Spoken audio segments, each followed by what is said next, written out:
Welcome to Unit 6. In this unit, we're going to be looking at server security. Now, information security, computer security, cyber security, this is a very broad topic that is applicable to a lot of different contexts. But I specifically want to look at how security relates to the server environment and what special considerations we might have for that environment. We're going to start with a quick review of security topics, and then we're going to dive into some of the details. So as you may recall from other classes or your own experience, there are essentially three things that we are trying to protect or ensure when it comes to computer security: confidentiality, integrity, and availability. Confidentiality, of course, is making sure that only authorized users have access to information, systems, or services. Integrity is the term that we use to describe the truthfulness of the data or the reflection of reality of that particular information, that it's not modified or altered in a malicious way or by an unauthorized user. Availability is the term that we use to describe the fact that services and information should be readily available to the users when they need them. And together, these three elements define essentially what we are trying to protect with all of our security measures. Now, as we put in place different measures to protect CIA, each of those measures will reduce either the functionality of a system or the usability of a system. The functionality of a system is defined as the number of things that a system can do. For example, your typical Windows desktop can connect to the internet and any website on the internet. It can connect to file shares, printers, thumb drives, and other USB devices can be plugged in. Your computer can do a lot of things. But if we want to secure that computer, we're going to reduce some of that functionality, maybe restrict some of the websites that that computer is able to navigate to, disable USB ports, or perhaps prevent certain services from running on that particular computer, all in an effort to increase security. Similarly, usability defines how easy a system is to use. Measures like adding a password or a biometric scan in order to improve security reduces how easy that system is to use. There's an added step or an added layer between the user and a service that they're trying to use. You can think of FSU, functionality, usability, and security, as points on a triangle. As you move towards one or the other, you move away from the other two.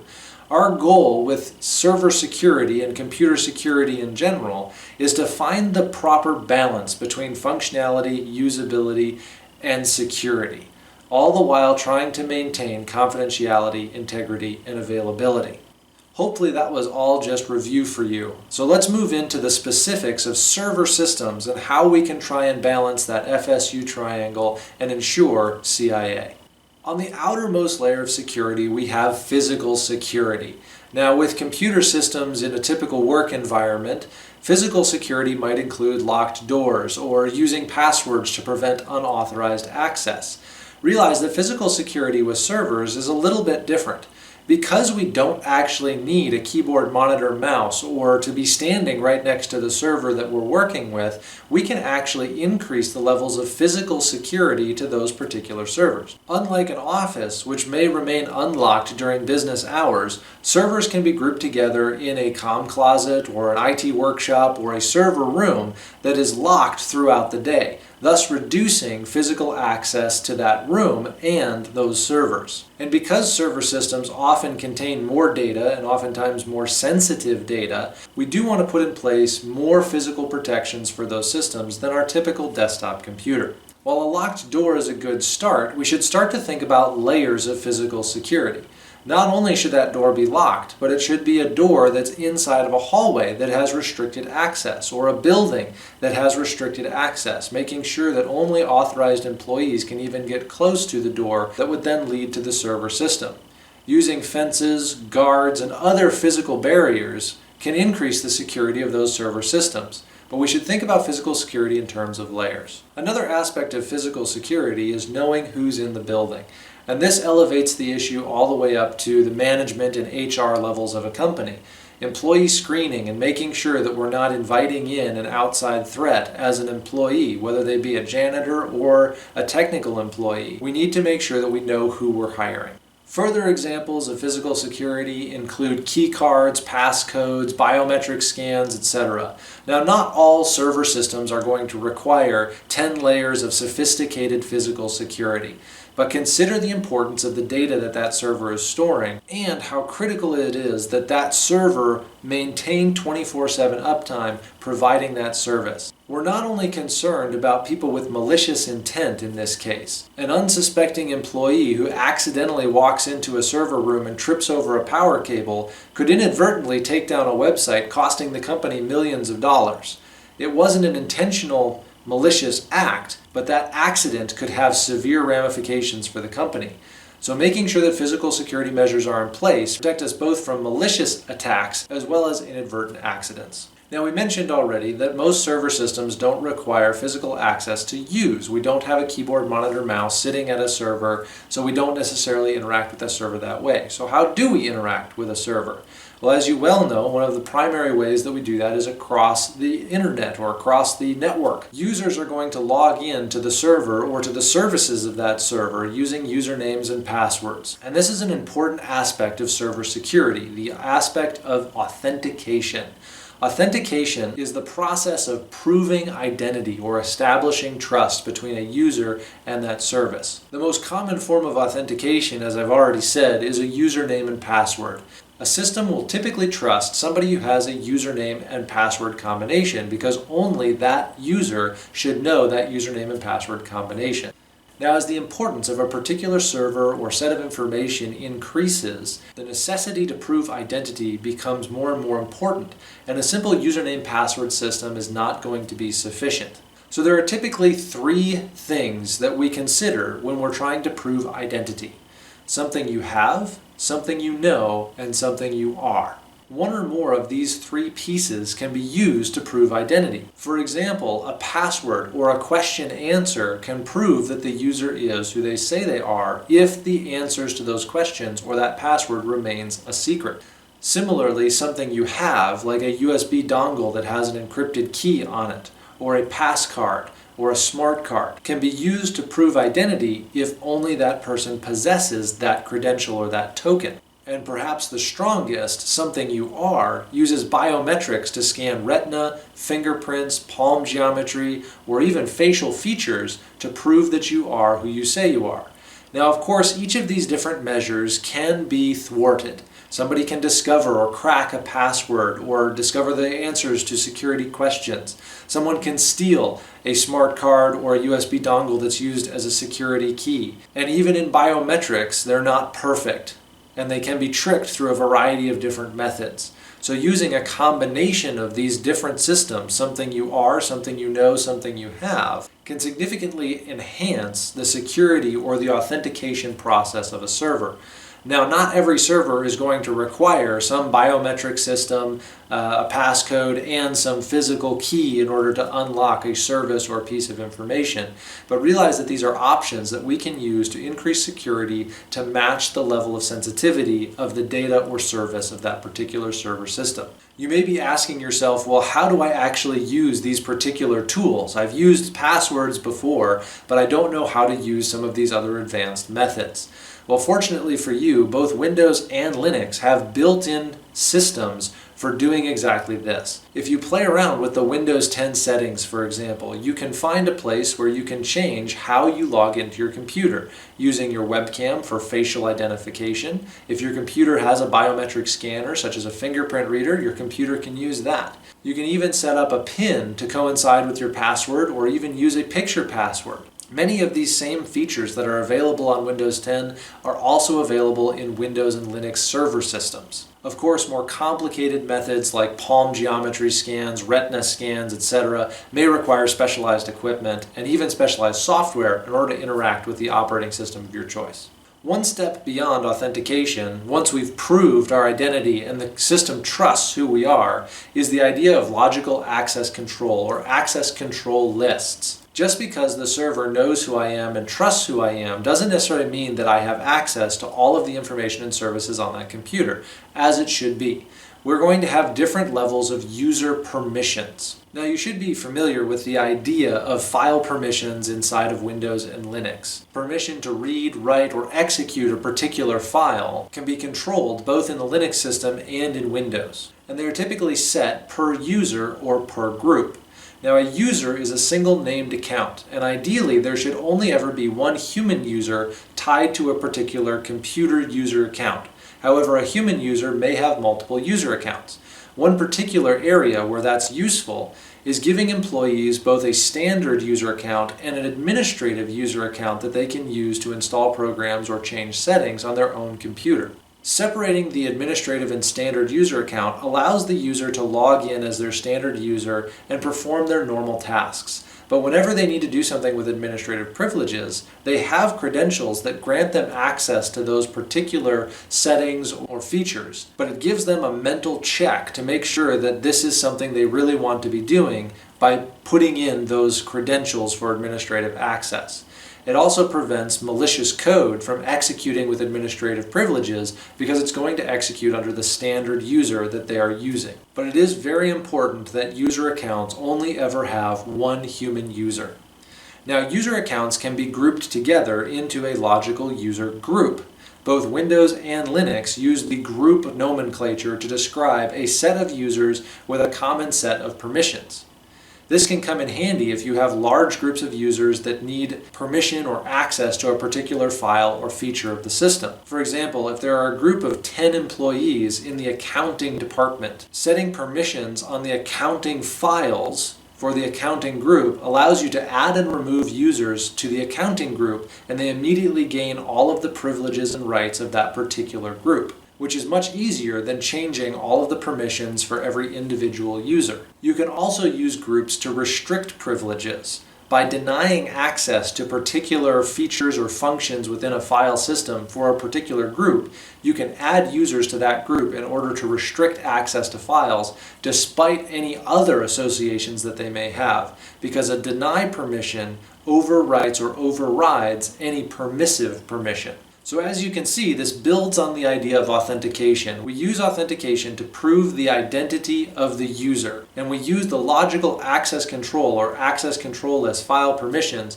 in order to ensure that each of those authenticated users has the permissions for the data or services that they are supposed to have. Now, as we mentioned, these users are going to be accessing the server or the services and data on the server across the network. So it's very important that our network is a safe place for computing. And this is where network security comes in. Now, we have an entire course on network security administration, so I'm just going to give you some highlights here. Network security appliances such as firewalls, intrusion detection systems or intrusion prevention systems, proxy servers can be utilized in order to protect the network as a whole. Firewalls can be utilized to separate an external facing server from specific threats, or perhaps separate a server from the external network entirely. Similarly, intrusion detection systems can be designed to identify threats that approach the system but don't enter it, or threats that do actually make it all the way to the server system that we're protecting. Whatever the case may be, each of these different appliances, whether they be software or hardware appliances, can be used to increase the security of the network by identifying or eliminating threats on that network. Now, since the services of a server may not be limited to the internal network only, they may also extend to the external network, we need to start thinking about zones of security. In other words, if we have a public-facing server, how do we protect that public-facing server and make sure that only the services that we want facing the external network are actually accessible on that external network? By closing ports or reducing the connectivity to that server on the external interface, we can protect that server from a number of threats that it doesn't need to be exposed to. If we have a server that doesn't need external access, we should be using a firewall to block external access so that it is internal use only, like a file server or a shared storage server. We may even go one step further and try and protect server systems from segments of the internal network.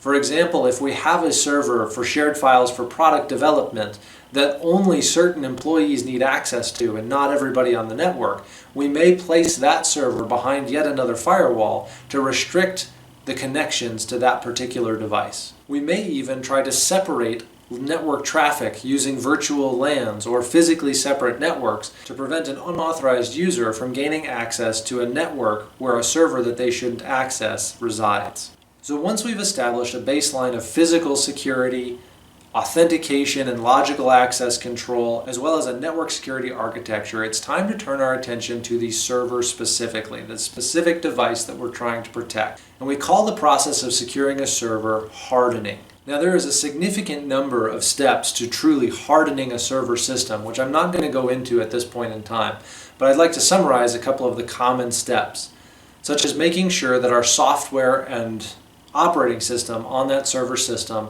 are patched and up to date. Most patches, updates to operating systems are fixes for known vulnerabilities or recently discovered threats. Making sure that our operating system and software are up to date can greatly reduce the number of threats and potential avenues of attack for that particular server. Another important step is disabling any aspect of the server that's not in use. For example, if the server does not need remote desktop access and can be managed through other tools, we should remove that remote desktop access. That's one more avenue of attack that an attacker can use to gain control of the system. Ports like SSH or Telnet should certainly be closed on systems that don't require that port for communication. Those are all network ports, but consider even physical ports. USB, for example, may need to be disabled on a server in order to increase the security and prevent someone from plugging in a bootable thumb drive. After hardening the server, we need to turn our attention to data security. Now, regardless of the amount of information, there will be information flowing between that server and the users of that service.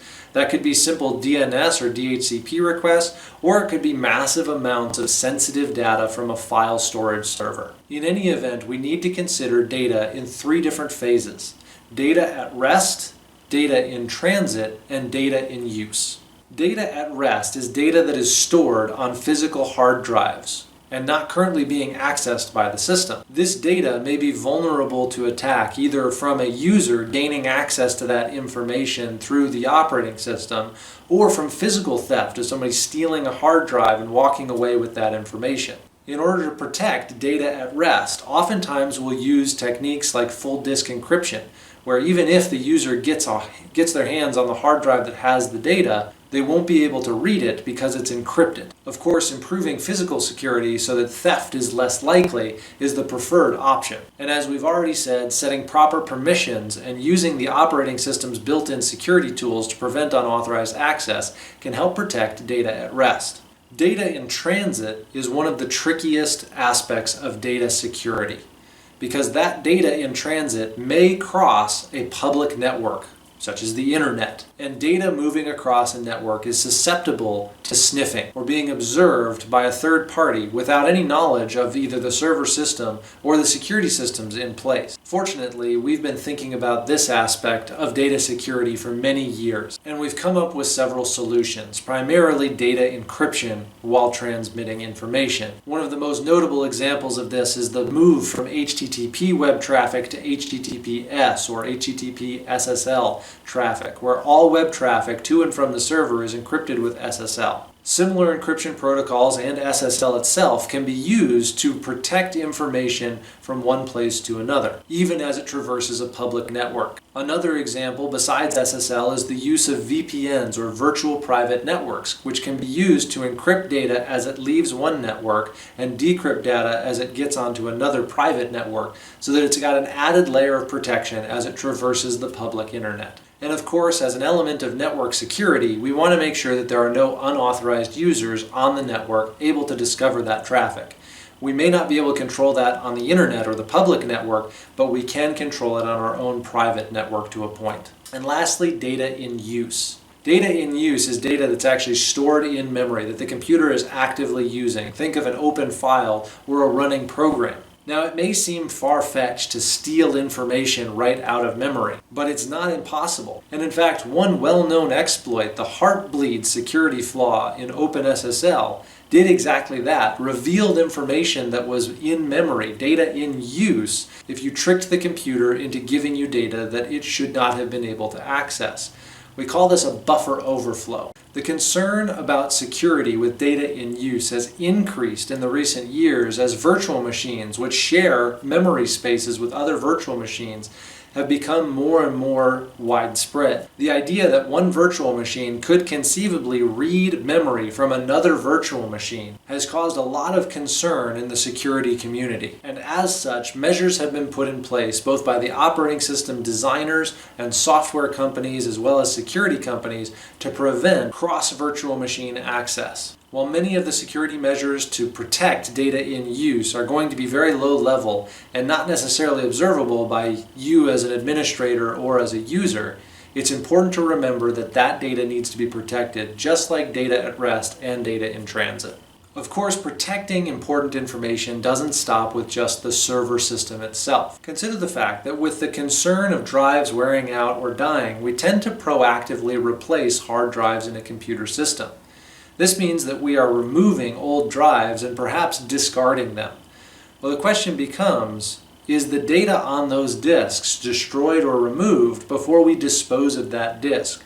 Or how sensitive is the data and what process should we use for disposing of it properly? Oftentimes, companies will use a process called drive scrubbing in order to remove data from a hard drive. Essentially, drive scrubbing is overwriting every sector on the drive with meaningless information in order to make it impossible, or at least significantly more difficult, to reverse the information on the hard drive and come up with the original data. There are several different standards for this, from 3 passes of meaningless data to the Department of Defense's 7 passes of data. But there are software products out there that will allow you to overwrite the entire disk 100 times with random or meaningless information in order to prevent recovery of the data that was there. Beyond this idea of logical drive scrubbing, there is physical drive scrubbing, using strong magnets to wipe any data that is physically on a spinning metal disk. Now, of course, that doesn't work for SSDs. However, there are methods for destroying SSDs as well, which include things like drilling holes through the memory modules, which can also be applied to hard drives. And of course, the most definitive method of disposing of hard drives is incinerating them or exploding them with C4. While we're on the topic of removing hard drives for disposal, also remember that another place that critical data may be stored is in backups. If you make a backup of a server system, realize that backup is going to require the same level of protection or even more protection than the server itself had. The data contained in that backup is just as sensitive as the data on the system itself. So I hope this overview has helped you understand a little bit more about the security measures that should be put in place surrounding a server. Now, in the next video, we're going to talk about some examples specifically as to how it relates to risk management and designing security environments for servers.